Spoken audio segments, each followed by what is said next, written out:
이런 물건들이 임대 수익이 좋아요. 키포인트는 저렴해야 되는 거죠.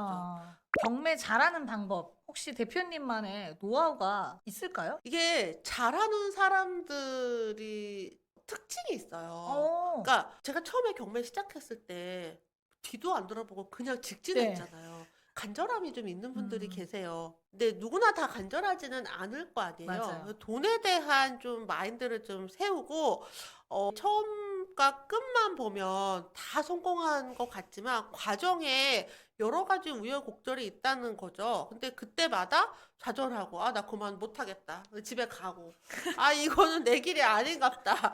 라고 원래 하던 회사에서 열심히 근로소득이나 벌란다 이러고 집에 가고 그러면 이제 경매를 아예 시작도 못하게 되는 네. 거죠. 마인드가 일단 내가 어떻게든 끝까지 음. 해보겠다라는 그런 간절하고 집념이 있는 그런 긍정적인 마인드를 일단 장착을 하고요. 그리고 이제 공부, 일정한 시간을 할애하셔야 됩니다. 여기에서 여기로 가려면 다리가 있어야 돼요. 네. 근데 여기서 여기를 아무리 내가 다리를 쫙 벌려도 절대 건너뛸 수 없을 만한 데거든요. 왜냐면은 이쪽은 내가 생각하는 내 현실보다 훨씬 좋은 곳이니까. 그곳으로 갈 다리를 내가 만들어야 돼요. 매일매일 조금씩 물건도 보고, 또 부동산 시장 어떻게 돌아가는지 공부도 하고, 그거 없이 그냥 어떻게 무임승차로 하겠다? 그럼 본전 날리는 거죠. 다들 너무 이제 좋은 곳만 바라보면서 되게 점프해서 갈 수 있을 것처럼 생각을 하면서 시작하는 것 같아요. 그렇죠. 근데 사실은 배워보면 그렇지 않다. 현실은 네. 어렵게 버는 돈이다. 모든 게 다 그렇지 맞아요. 않아요? 맞는 것 같아요. 그냥 공짜로 주어지는 게 어딨어요. 부모님의 사랑 빼놓고는 공짜로 주어지는 건 세상에 없다고 생각해요. 그러니까 그만한 대가를 치러야 되겠죠. 멀리서 볼 때는 좋아 보이지만 사실 들어가서 보면 그럼요. 그쵸. 그래서 그거를 즐기시면 돼요. 음. 재밌거든요. 이게 문제 하나하나 해결할 때 낙찰받고 명도할 때도 이 사람을 잘 내보내려고 이제 해죠. 그리고 저는 이 점유자를 해야 한다고 생각하지 않아요. 점유자가 잘 제자리로 돌아가실 수 있게 도와드리는 역할이에요. 이분은 지금 잘못된 자리에 앉아 계신 거거든요. 그쵸. 불편하고 있어서는 안 될 자리에 있으니까 제자리로 가시게끔 제가 안내해 드리는 거예요. 그러면 얼마나 좋은 일이에요. 이런 그 과정에 대한 얘기를 듣고 하는 사람이랑 음. 모르는 상태에서 맞닥뜨렸을 때에 굉장히 당황스럽고 어려울 것 같은데 그렇죠. 그래서 이렇게 좀 배우고 듣고 하는 게 많이 도움이 될 것 같아요. 맞아요. 저는 사실 처음에 명도할 때 죄책감을 좀 느꼈어요. 그럴 수 있을 것 같아요. 네, 처음 영도할 때 내가 이 사람을 괴롭힌다는 느낌을 좀 받았어요. 근데 그 몇 번의 계기가 있었죠. 그리고 아 내가 이렇게 이런 태도를 하는 게 아니구나. 내 잘못되게 명도를 하고 있구나.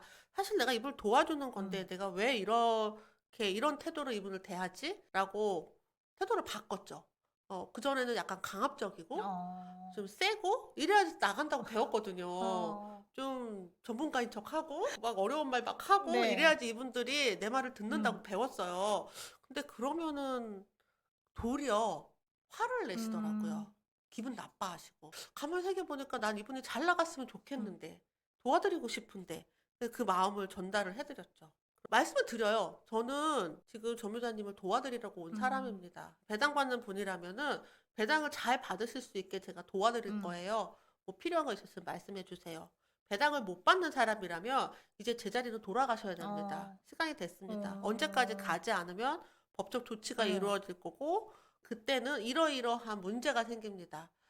자, 어떻게 제가 도와드릴까요? 뭐 이런 식으로 부드럽게 부드럽지만 확실하게 얘기를 말씀을 드리죠. 하면 잘 좀 받아들여 주세요. 뭐 안 그런 분도 있겠지만 물론 예전에는 제가 뭐 명도 저항 같은 거 좀 있긴 했는데 지금은 거의 없어요. 거의 없어요. 이게 뭔가 좀 노하우가 쌓이셨나 보다. 모르겠어요. 근데 저는 굉장히 부드럽게 얘기한다고 생각하는데 옆에서는 제가 엄청 좀 카리스마가 있다고 하더라고요. 굉장히 성심을 다해서 부드럽게 얘기를 하는 거예요. 그리고 그때 이후로 계속 이 집에 머물게 되면 어떤 상황이 벌어날 것인지에 대해서 확실하게 말씀을 드리는 거죠. 진짜 그 상황이 벌어날 거니까. 제가 해드릴 수 있는 부분과 할 수 없는 부분에 대해서도 분명하게 얘기를 해야 돼요. 이런 것들을 좀 많이 이렇게 배울 수 있는 것 같아요. 수업에 가면은 음. 경험이 좀 많은 선생님께 배울 수 있는 점들. 뭐 제가 얘기는 많이 해 드리는데 제일 큰 공부는 직접 사는 겁니다. 얘기 계속 해 드려도 그때 돼서 낙찰 받고 나서야 '아 이게 음. 이거구나.'라고 다 얘기하시더라고요. 그쵸. 경매 투자를 좀 시작하시는 분들은 빌라도 있고 아파트도 있고 상가도 있고 더 많은 여러 가지들이 네. 있잖아요. 어떤 걸 먼저 하는 게 좋을지. 할 수 있는 걸 하죠. 내 자본 안에서. 네. 내가 자본이 정해져 있잖아요. 네. 저희 아들도 처음에 아파트 하고 싶어 했어요. "아 난 이런 빌라 싫어요." 그것도 음. 반지하였단 말이에요. "아 싫어요. 나는 아파트 하고 싶어요." "너 돈 없잖아."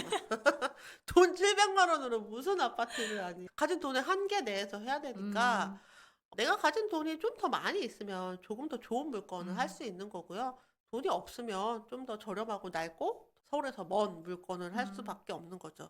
그리고 상가나 음. 공장이나 이런 물건들이 임대 수익이 좋아요. 그래서 지금은 뭐 아파트 월세도 300만 원 된다 막 뉴스에 나오지만 공장 월세는 300만 원이면 싼 거거든요. 어. 공장이나 창고나 상가나 이런 데서는 거기서 뭔가 영업 행위를 해서 아. 벌어서 네. 인제 월세를 내잖아요. 근데 그게 반드시 필요한 공간이고 그러니까 자기가 얼마큼 수익이 된다면 충분히 이걸 내는 거죠. 뭐 음. 1,000만 원 이상 되는 것들도 많거든요. 음. 근데 우리가 그걸 하지 못하는 이유는 모르잖아요. 공장 가본 적 없으시죠? 네. 없어요. 이 공장, 창고, 상가를 우리가 일반인들이 접하기 어려운 물건이기 때문에 처음부터 그런 부동산을 할 수가 없는 거예요. 음. 다만 집은 다 알잖아요. 네. 집 중에서도 아파트, 빌라 이런 것들은 쪼끔 익숙하죠. 뭐 내가 안 살더라도 친구도 살았고 뭐 어디 네. 가본 적 있고. 그래서 일단 그걸 익숙한 먼저 주거용부터 해 보고. 시작을 하되 임대 수익이 목적이라면은 그쪽 방향으로 계속 가야 되는 거죠. 계속 좀 공부를 하고 물건을 그쵸. 찾아봐야겠네요. 그쵸. 일단 음. 시작은 주거용부터 하는 게 제일 안정적이에요. 음. 아니까. 음. 집은 다 살아 봤으니까. 다 비닐하우스 사는 사람 없잖아요. 네. 물론 있긴 하겠지만 그래서 제일 쉬운 물건으로 네. 내가 가진 자산에 맞추어서 할 수 있는 물건을 하면 됩니다. 근데 요즘에 뉴스 보면 계속 뭐 경기도 안 좋다 그러고 부동산 가격이 네. 하락한다고 네. 이런 얘기를 거의 요즘 매일 뉴스에서 보는 것 맞아요, 맞아요. 같아요. 그러면 이럴 때도 경매를 하는 게 좋은 건지. 부동산 가격이 당분간 하락할 것 같아요. 네. 예. 그리고 부동산뿐만 아니라 온 경기가 다 안 안 좋아요. 좋잖아요. 우리나라뿐만 아니라 그쵸. 세계가 다 안 좋아요. 네. 금리는 높고 되게 불확실한 상황이에요. 앞으로 어떻게 네. 될지 모르겠어요.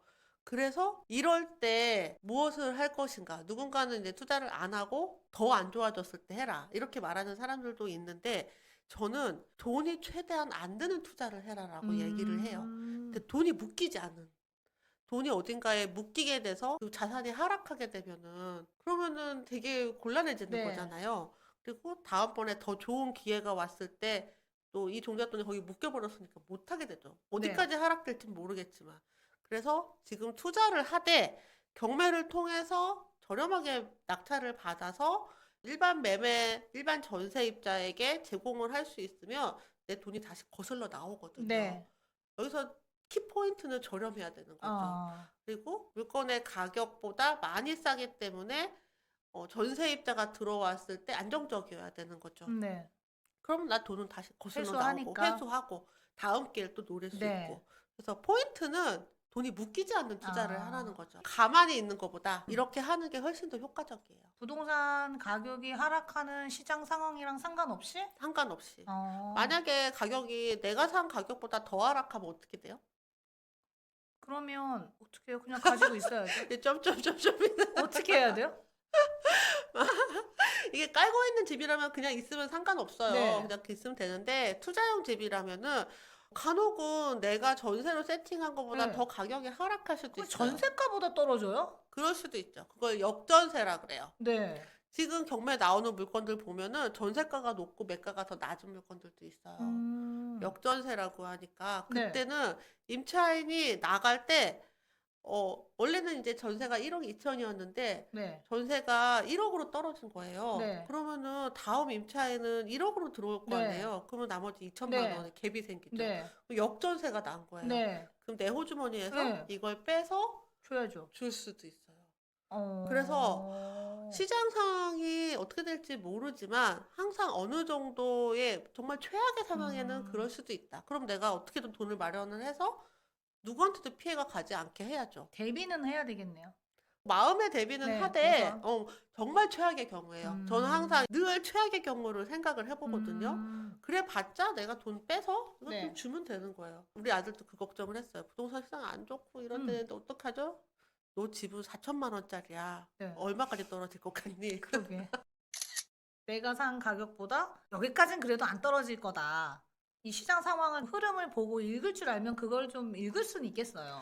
지금도 많이 떨어진 것들은요, 많이 오른 것들이 그쵸. 떨어졌어요. 음. 그리고 고가 분양? 시세보다 거품이 껴있다는 것들이 그 거품이 꺼지면 이제 원래 가격을 되찾는 거거든요. 네.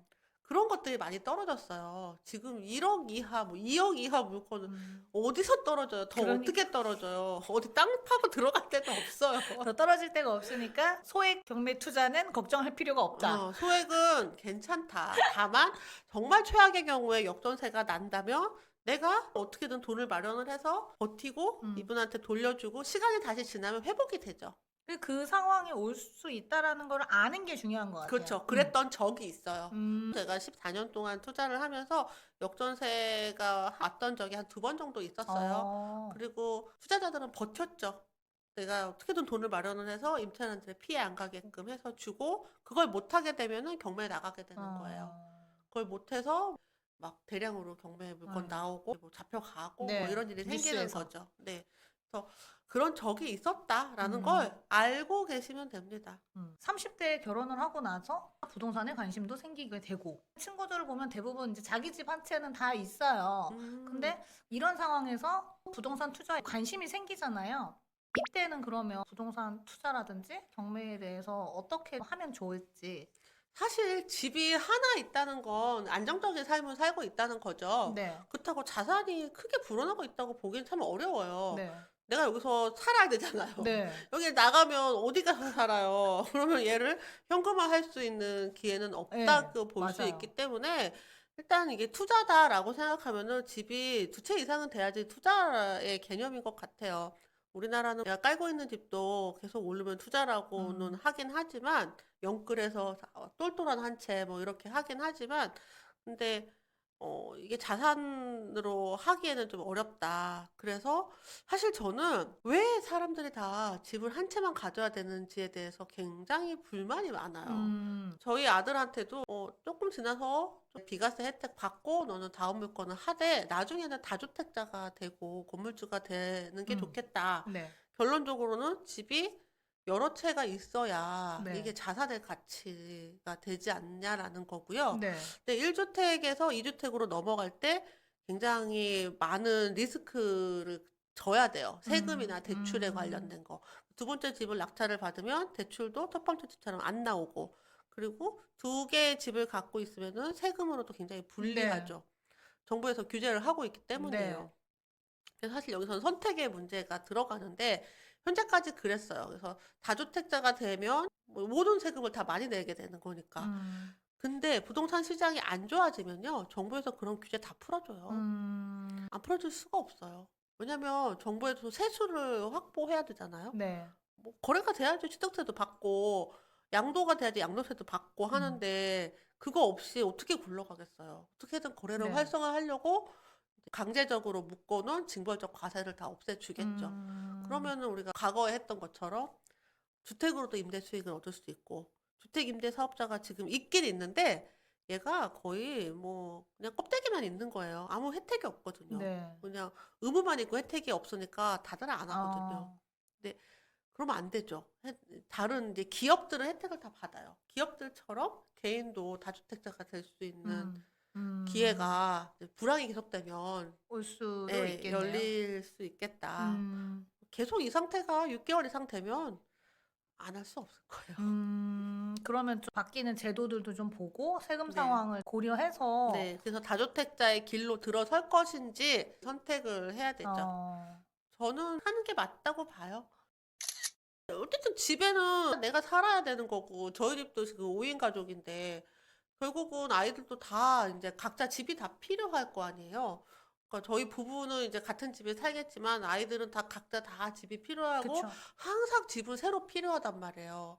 그런데 그걸 누가 제공을 하느냐? 기업이 제공을 해요. 국가가 제공을 하겠다고 하는데 국가가 제공을 하는 집에서 살게 되면 시키는 대로 해야 돼요. 음, 말을 들어야 될 거 맞아요. 아니에요. 돈 더 벌지 마. 그럼 돈 더 맞아요. 벌면 안 되고 음, 통장에 얼마 이상 있으면 그 집 나가야 되고 음, 그 나의 자유를 침해받는 거예요. 그런 삶을 살지 않기 위해서 일단 내 집은 필수이고 그리고 그것을 유지하는 사람들, 나는 그런 집에 살고 싶어 하는 사람들이 정부의 집을 선택하지 않고 그거보다 더 나은 퀄리티를 원한다면 그걸 제가 제공을 해주겠다는 거죠. 그게 사업인 거죠. 음, 부동산으로 할 수 있는 영역이 되게 많은데 그중에서 가장 쉬운 게 나 아닌 다른 사람에게 이제 집을 제공해주는 음, 거고요. 그게 전세나 월세로 제공을 해주는 거고 그런 것들이 많으면 많을수록 자산을 축적할 수 있는 기회가 많아진다는 거예요. 당연히 다주택자가 돼야 되겠죠. 옆에서 자꾸 배우면 배울수록 더 배워야겠다. 아, 네, 더 공부 열심히 해야겠다. 많이 느껴지는 것 이제 이게 같아요. 다예요. 이게 다예요. 계속 이제 평소에 좀 관심을 네. 갖고 유지하고 계속 이런 부동산 뉴스도 좀 보고 공부를 하는 게 좀 계속 필요한 것 같아요. 가장 기초가 되는 신념? 이런 음, 것들을 좀 키워야 된다라고 생각을 하는데, 방금 말씀드린 것처럼 이렇게 누가 시키는 것에 별로 말을 좀 안 듣는 편이기는 음, 하거든요. 근데 이렇게 한 채만 가져라라고 계속 얘기를 음, 하는데, 한 채만 가지기 싫은데, 두 채 이상 갖고 싶은데. 그런데 그렇게 하려면 어떻게 해야 되지? 방법을 이제 그쵸. 공부를 하는 거죠. 맞아요. 내가 하고 싶은 거는 저 시키는 거 말고 음, 다른 거 하고 싶은데? 그럼 어떻게 해야 되지? 그러면 이제 세금 공부하게 음, 되고, 대출 공부하게 맞는 것 되고, 같아요. 예, 그렇게 되더라고요. 그리고 물건 공부하게 되고, 조금 더 세금 덜 내고, 음, 대출 더 받을 수 있는 물건으로 가게 되고, 그렇게 필요에 따라서 공부가 필요한 것 같아요. 그 공부를 시켜서 하는 게 아니라 의지가 자꾸 생기게 되는 것 그쵸? 내가 같아요. 하고 싶은 게 예, 있어야지. 예. 하고 싶은 게 생기고 또 예, 보다 보니까 더 관심이 생겨서 더 공부를 하게 되고 맞아요. 이렇게 되는 것 같아요. 맞아요. 지금 사실 저는 이제 조그만 소액 물건도 하지만 토지를 낙찰받아서 건축하는 일을 하고 있거든요. 근데 이 과정에서 동생하고 계속 같이 해요. 네. 그러니까 같이 하는 사람이 있어줘야 돼요. 음, 혼자서 무소불처럼 이렇게 가는 건 너무 힘들죠. 힘들어요. 맞아요. 예. 판단도 그렇고 의지도 맞아요. 그렇고 그래서 사람이 어떻게 한결같겠어요. 맞아요. 저도 3년 동안 쉰 적도 있었고 이런 우여곡절을 겪으면서 조금씩 더 단단해지면서 가지만 옆에 함께 해주는 사람이 꼭 음, 있어야 된다. 그게 내 힘의 원천이 되는 거고 또 서로 마찬가지죠. 서로 의지가 음, 되는 사람들이 함께 할 수 있으면 그 과정도 즐거워요. 음, 그래서 즐거운 경매에 오셔서 같이 함께 하시는 게 좋겠다라는 게 여기에 계신 분들이 다 끈을 잡고 있는 거예요. 음. 끈 떨어지면 난 또 어디 가나 혼자서 외롭고 힘들죠. 외롭고 뭔가 힘들어요. 좀 마음이 비슷하고 생각이 좀 비슷한 사람들하고 함께 하는 게 맞아요. 힘이 좀 많이 되고 에너지가 많이 좀 커지는 느낌이 드는 것 같아요. 그쵸. 확실히. 누군가 낙찰 받고 누군가 수익 내고 하면 약간의 시샘도 있겠지만 자극을 그쵸. 받잖아요. 그래서 나도 해야지. 음, 다시 한번 이제 맞아요. 의지를 음, 뿜뿜 할 수 있는 맞아요. 기회가 되는 거죠. 안 그러면은 그냥 딴 나라로 가는 거죠. 음, 다 배웠던 거 다 잊어버리고. 다 완전히 잊어버리는 거죠. 그렇죠. 제가 잊어버렸던 것처럼. 근데 다시 오시면 또 네. 되는 거잖아요. 그래도 한 번 배웠던 게 컸던 것 그럼요. 같아요. 그럼요. 일단 한 번 몸에 익힌 거는 다시 시작할 때 그 스타트 시간이 굉장히 짧아지더라고요. 맞는 것 같아요. 네. 마지막 질문입니다. 경매 이런 사람은 하지 마라. 혹시 있을까요? 한 몫에 한 큐 보려는 아, 사람들. 이거 나 대박 나야 되는 사람들. 근데 투덜투덜 하는 근데 대부분 사람들. 처음에는 이거 하면 돈 많이 번다 이렇게 생각해서 막 오지 않아요? 그런 분들은 왔다가 금방 딴 데 가요. 아니구나 네, 싶어서. 왔다가 여긴 아닌갑다 그러고 딴 데 가요. 어, 저랑 결이 안 맞는 거죠. 어, 그런 게 어딨어요. 그런 거 없어요. 그리고 누군가 맡아서 그렇게 해준다? 정말 성심으로 해주는 사람들이 그렇게 많지 않죠. 음, 네, 그래서 의지를 가지고 긍정적인 마음으로 도전하셔야 됩니다. 한탕은 안 된다. 네, 한탕? 나는 이제 내 운을 여기 다 갖다 쓰겠다. 그리고 안 되면은 투덜투덜 뭐 이따위야. 남 탓. 남 탓. 다 내 탓입니다. 오늘 너무 재밌는 얘기 많이 들은 것 같아요, 네. 대표님. 친절한 노하우 구독과 좋아요 부탁드려요. 네, 감사합니다. 안녕.